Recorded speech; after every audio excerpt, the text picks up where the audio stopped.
आज की इस वीडियो के अंदर मैं आज आपको बहुत अच्छी स्टैटिक जीके कराने वाला हूँ। ये अब तक की 10 वीडियोस हैं। यदि आपका कोई भी एग्जाम आने वाला है, चाहे वो एयरफोर्स, नेवी हो, एसएससी 10+2 हो या फिर यूपी सब इंस्पेक्टर का कोई भी एग्जाम हो, उन सभी के लिए स्पेशली ये सीरीज चलाई गई है। तो अब तक जितने वीडियोस आपको मैंने करवा दिए वो आपके स्पेशली पेपर के सभी क्वेश्चंस को देखते हुए हर क्वेश्चन को सिलेक्ट किया गया है। तो इसलिए वीडियो को कहीं पर भी स्किप नहीं करना है, ठीक है। तो जैसे जैसे मुझे याद है वैसे आपको भी कोशिश करना है, ठीक है। ये सारी चीज़ें आपको जनरली याद होना ही चाहिए या फिर नोट कर सकते हैं। बार बार रिवीजन करते रहेंगे तो आप बहुत सारी चीज़ सीख जाएंगे। जैसे आज का टॉपिक जो रहेगा वो वन लाइनर पर बहुत सारा डिस्कशन होने वाला है। और जो मॉडर्न हिस्ट्री है, कल आपने कमेंट किया था सर मॉडर्न हिस्ट्री के बहुत सारे सवाल पूछे जाते हैं, वो आप करा दीजिएगा। भूगोल करा दीजिएगा, साइंस करा दीजिएगा। बाकी झील हैं, बुद्ध समितियां आपने कल बता दी थी। बाकी बौद्ध जी के बारे में भी मैं आज आपको बहुत डिस्कशन करूंगा। तो वीडियो को कहीं पर भी स्किप नहीं करना है, ठीक है। And I think this is the last video और ये 10 पार्ट्स हो जाएंगे। सबसे पहले मैं बात करता हूँ कैस्पियन सागर झील, ये सबसे बड़ी झील है, ठीक है। और बात करते हैं बेकाल झील के बारे में, सुना होगा, वो सबसे गहरी झील है। अच्छा, बेकाल झील जो है वो सबसे गहरी तो है, लेकिन ये रूस के साइबेरिया में स्थित है। अगर मैं बात करता हूँ थोड़ा इंडिया के बारे में आते हैं, या फिर इससे पहले भी हम विक्टोरिया झील के बारे में बात कर लेते हैं। तो विक्टोरिया जो झील है, इस झील के अंदर से ही बीचों बीच से भूमध्य रेखा गुजरती है। तो इस फैक्ट को आप थोड़ा सा याद रखेगा। अगर मैं इंडिया की बात करता हूं तो लोनार झील है, आपको पता होगा महाराष्ट्र में, ये उल्का पिंड के गिरने से बनी थी। और इसके साथ में एक और फैक्ट याद होगा, तारापुर जो परमाणु संयंत्र है ये महाराष्ट्र का ही है। कैंगा परमाणु संयंत्र है कर्नाटक का। एंड कुडनकुलम कल्पक्कम जो परमाणु संयंत्र है वो तमिलनाडु का है। एंड काकरापार है वो गुजरात का है। एंड बाराकहा ये परमाणु ऊर्जा संयंत्र है फ्रॉम उसका यूएई का, ठीक है, यूनाइटेड अरब इमिरेट्स का है, यूएई का, जिसने होप मिशन भेजा था उसी के बारे में। तो ये कुछ फैक्ट हैं। अगर मैं बात करता हूँ हमारे इंडिया में उड़ीसा में चिल्का झील स्थित है, जो खारे पानी की लैगून झील है और वहाँ पर इंडियन नेवी की भी ट्रेनिंग की जाती है। लोनार झील के बारे में आपने जो है सुन लिया होगा। अगर मैं बात करता हूँ जो है बुलट झील, वो जम्मू कश्मीर में। अच्छा, राजस्थान में एक बहुत अच्छी है जो है, आपको पता होगा, सावर झील है राजस्थान के अंदर। और बोटुलिज्म बीमारी के कारण यहाँ पर प्रवासी पक्षियों की मौत हो गई थी। बोटुलिज्म बीमारी यानी कि जो जहरीला मांस खाने से जो पक्षी मर गए थे, वो सावर झील के अंदर बहुत ज़्यादा पक्षियों की मौत वहाँ पर देखी गई थी। ये मिशिगन झील है। मिशिगन जो झील है, जो शिकागो शहर है, वो मिशिगन झील के बगल में है, जहाँ पर आपको पता होगा कि 1893 के अंदर स्वामी विवेकानंद जी ने भाषण दिया था। अच्छा, कल जो है थोड़ा सा टॉपिक रह गया था, वो रह गया था बुद्ध भगवान के बारे में। देखिएगा, बुद्ध जी का जन्म हुआ था लुम्बिनी के अंदर और इनकी जो मृत्यु हो गई थी वो कुशीनगर में हुई थी। अच्छा, वही कुशीनगर जहाँ ट्रांसजेंडर यूनिवर्सिटी बनाई जा रही है उत्तर प्रदेश के अंदर। और इनका जो पहला उपदेश था वो सारनाथ उत्तर प्रदेश में दिया गया था। मैं बात करता हूँ आपके साइंस से रिलेटेड, यानी ब्रह्मांड से, वायुमंडल से रिलेटेड। वायुमंडल में सबसे ज्यादा पूछी जाए तो वायुमंडल में नाइट्रोजन गैस 78% होती है एंड ऑक्सीजन जो होती है वो लगभग 21% होती है वायुमंडल के अंदर। वायुयान के टायरों में कौन सी गैस भरी होती है? तो वो हीलियम गैस होती है, बिकॉज हीलियम गैस हल्की गैस होती है। अब मैं बात करता हूँ समताप मंडल के बारे में। तो देखिएगा, ओजोन जो परत पाई जाती है वो समताप मंडल में पाई जाती है। एंड ओजोन परत के बारे में बहुत सारी चीजें आपको पता होगा कि ओजोन लेयर में क्या हो गया था, छिद्र हो गया था। तो उस छिद्र की खोज किसने की थी? फोरमैन ने की थी। अगर मैं बात आपसे एक सवाल पूछता हूं कि ओजोन परत में जो छिद्र हुआ था वो कौन सी जगह पर जो है वो उसे देखा गया था। अब मैं एक और फैक्ट बात करता हूं कि 16 सितंबर 1987 को मॉन्ट्रियल प्रोटोकॉल हुआ था कनाडा के अंदर, जिसमें ओजोन परत के संरक्षण पर ध्यान केंद्रित किया गया था, ठीक है। तो ये 2-3 चीजें। अच्छा, आपसे पूछा जाए कि ओजोन गैस का जो कलर होता है वो कैसा होता है? वो नीला कलर होता है। जो बल्ब के अंदर कौन सी गैसें भरी होती हैं, तो आपको याद करना है कि उनके अंदर अक्रिय गैस भरी रहती है और सबसे ज्यादा होती है वो ऑर्गन होती है। अच्छा, ऑर्गन गैस को नोबेल गैस भी कहा जाता है।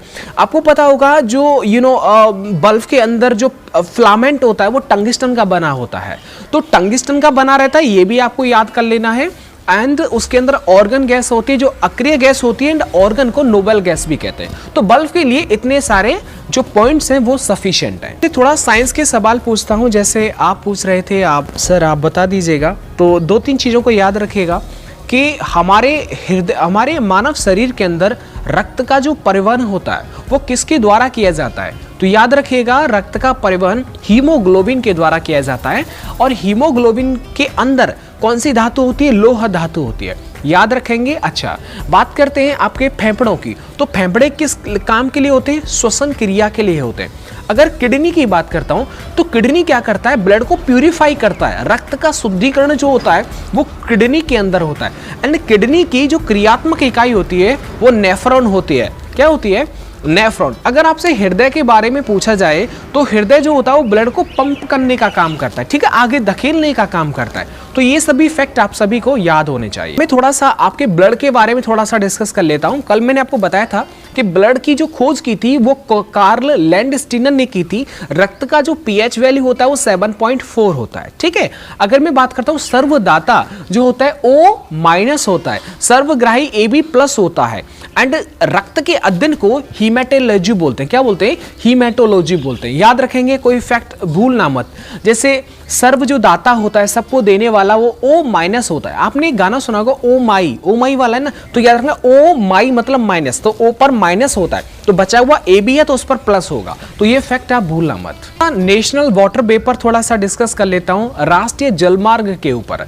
अगर मैं बात करता हूं राष्ट्रीय जलमार्ग संख्या 1 के बारे में, तो ये गंगा नदी के ऊपर है। और गंगा नदी में ये आपको पता होगा कि ये प्रयागराज से और हल्दिया तक है। Prayagraj place comes in Uttar Pradesh and Haldia place comes in West Bengal.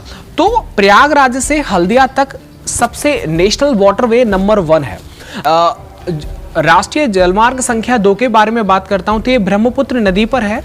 और ये सादिया से धुबरी तक जो है वो ये नेशनल वाटरवे संख्या 2 है। अगर मैं बात करता हूं ब्रह्मपुत्र नदी को तिब्बत के अंदर सांगपो के नाम से जाना जाता है। और याद रखना, ब्रह्मपुत्र नदी में ही एक द्वीप बना है, उसका नाम है माजुली द्वीप। क्या है? माजुली द्वीप है। तो ये फैक्ट आपको थोड़े याद कर लेने हैं। और आपको पता हो ब्रह्मपुत्र जो नदी है वो असम के अंदर आती है। एंड असम का जो राजकीय पशु है वो एक सींग वाला गैंडा है, ठीक है, एक सींग वाला गैंडा।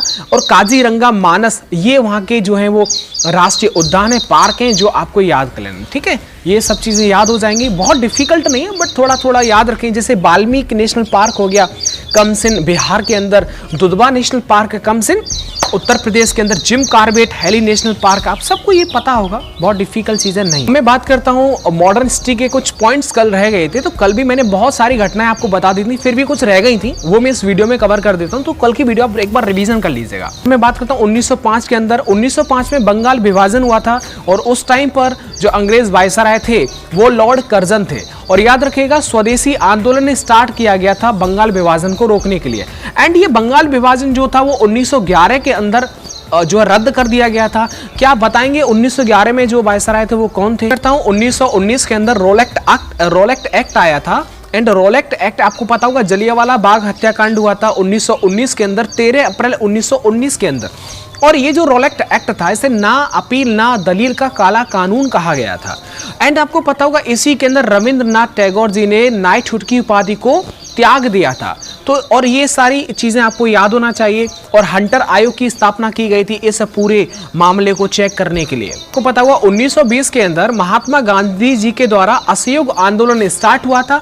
एंड 1920 में ही महात्मा गांधी जी ने केसर-ए-हिंद की उपाधि को त्याग दिया था। कि 5 फरवरी 1922 के अंदर चोरा चोरी कांड हुआ था गोरखपुर के अंदर, वो उत्तर प्रदेश के अंदर आता है। और ये जब घटना हो गई थी, चोरा चोरी कांड हुआ था, तो उसके बाद से महात्मा गांधी जी ने अपना असहयोग आंदोलन जो 1920 में स्टार्ट हुआ था उसे वापस ले लिया था, एकदम समाप्त कर दिया था। 9 अगस्त 1925 की एक घटना जो काकोरी ट्रेन डकैती हुई थी लखनऊ के अंदर, तो ज्यादा आपको याद नहीं करना है 9 अगस्त 1925 में क्या हुआ था, वो डेट वगैरह पूछी जाती है जो आपको याद कि 1927 में साइमन कमीशन का निर्माण हो गया था। कि 12 मार्च 1930 में ही दांडी यात्रा स्टार्ट की गई थी साबरमती आश्रम गुजरात से। और इसके बारे में आपको एक फैक्ट याद होगा कि 6 अप्रैल 1930 को ही जब ये नमक कर जो है वो तोड़ दिया गया था दांडी पहुंच करके महात्मा गांधी जी के द्वारा।